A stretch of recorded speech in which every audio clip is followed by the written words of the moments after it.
I'm at the shop. Obviously, you guys know that. It's the only place I ever am whenever I talk to you. So, actually, I've been at my house a couple times, but aside. I was on lunch today here, and I thought to myself, hey, I could bust out a 2-minute rip clip and record it on putting a catch can, or coolant overflow, I should say, not catch can, on the KA car. And then I thought to myself, well, I already built the bracket a different time. All I'm doing is mounting and putting a line on there. So instead, I'm going to talk about toolboxes because I'm always curious, being an OCD freak, of what you guys have for toolboxes and organization, the way your stuff looks. We'll talk about me being OCD later when we go over the wall of bins. But we'll do that in a minute. Let me show you what I busted out here quick. So this is the bracket. A couple videos ago, you guys would have seen this bracket. This is the one that I built. It's just a little mount for the Chase Bay's coolant overflow reservoir. Got these nice little bolts that match up and are proper for the setup. And I got this little line from Menards. For whatever reason, I like the way this line looks.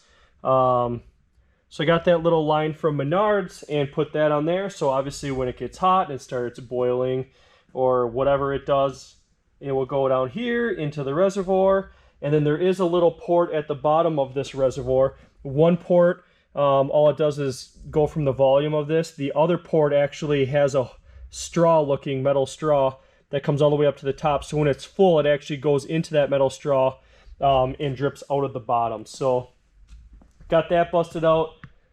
Let's head over there to the toolbox and talk about some of my organization because I'm curious what you guys got. Here we go.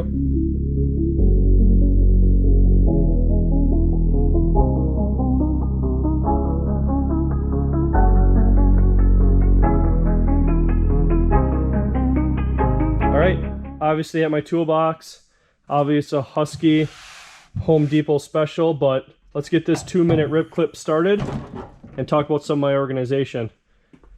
This right here that you see, these are just speakers. These all need to go into the KA car. This is pretty cool. This is my trophy 240SX festival when me and the boys headed out there. Extra knuckle for the JZ car on the opposite side because it broke. One thing you always need, paper toweling. You always need paper toweling to wipe your hands off. So I got that mounted in there right on the top. It's just a little magnet. I can move it wherever I want. Another thing, a light.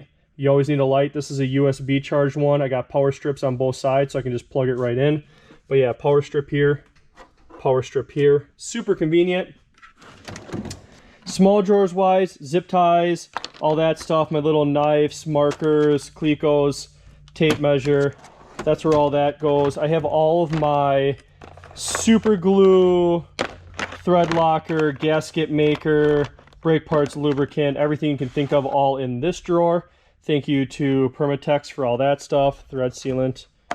Got my Power Plus lubricants, fuel sense. Thank you to Power Plus for all those.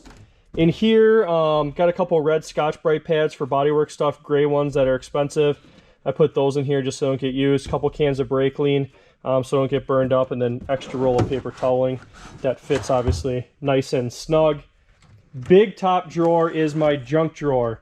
Velcro, some different sheets, random tools, old lights left over, tape, extra underbody lights that I need to put on the cars, and wires that go with the underbody, old school Nismo shift knob.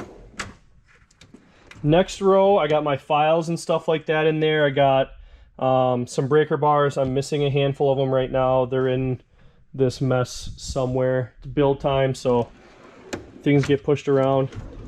And then this is my drawer of drills and drill bits and hole saws and everything related to that. This is the big boy drawer right here. So my collection of different sockets, whatever they might be. These goofy guys, those goofy guys, bigger sockets for axle nuts, wheel lock key, ratchets, extensions. So this is probably my favorite drawer. Everybody hates on me because of Harbor Freight. But I don't know what it is, man. The color in the drawer, I love it. I really love it. Let's sneak over here, actually. Screwdriver drawer. Got all those organized. Hammer drawer. My 4-pound hammer is over there. This is just wiring stuff. Pin deconnector. My little torches, butane, levels, rulers, soldering iron. And then this bottom big boy, I got all my cutoff wheels and discs, flapper discs, grinders, DA, special body ones, heat guns, all that. Back over here, wrenches. 2 of my wrenches are over there at the moment, but wrenches. All the cutting stuff, so rivet tool, metal shears, a little bit stronger. All my snips and dikes, whatever people call them nowadays, flush cuts, another dikes, and then wiring strippers, rivet gun, if I didn't say that. Over here are all the different like needle noses, vice grips, adjustables, clamps, big boys for adjusting suspension arms. And in the very bottom drawer, I have boxes of stuff. So Sawzall, riv nut tool, tap and die set, Dremel, more tap and dies, a couple different Allens that are separated, multimeter, another riv nut tool, one of those fancy measuring gauges, extra riv nuts are down there. This is my wiring kit. And then this is a kit of like different style fasteners, vacuum plugs, whatever those fancy guys are called that you put into your wheels and stuff so bolts don't come out. This kit right here, the different colored one, the gray one, sucker's heavy. This is just Nissan bolts. So these are highly coveted Nissan 10 mils, axle nuts, interior trim bolts, spacers, washers, locks, all that. This guy then, has to get heavier, is just like all my riv nuts, special fasteners, rivets, and all that. And then the bottom one's an electrical box. It has everything from valve stems, Deutsch connectors, soldering stuff, electrical tape, extra wiring, earplugs, and stuff like that. So this is my toolbox. This is how I operate. I got a couple little magnet trays on the side and everything, but this is how I operate. My idea is with my big enclosed trailer, which we'll get back to that build after I get done with the KA car here, but the idea is to be able to take my toolbox, roll the entire thing into my trailer, and have everything I need. Besides that, I'll be grabbing some bins, obviously, from over there as well. So that's what I got going on.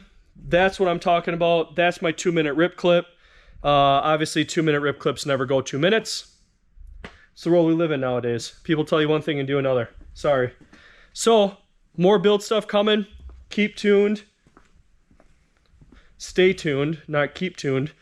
And we'll do that. If you watched my last video, you would have saw that we drove this puppy, put a few miles on it. I got to figure out all the connectors are for the gauge cluster and all that stuff, so that those features work. But I'm getting hyped, waiting for that kit to show up. Getting hyped, we're getting to the end of that build. So thanks for following along. Catch you guys in the next one.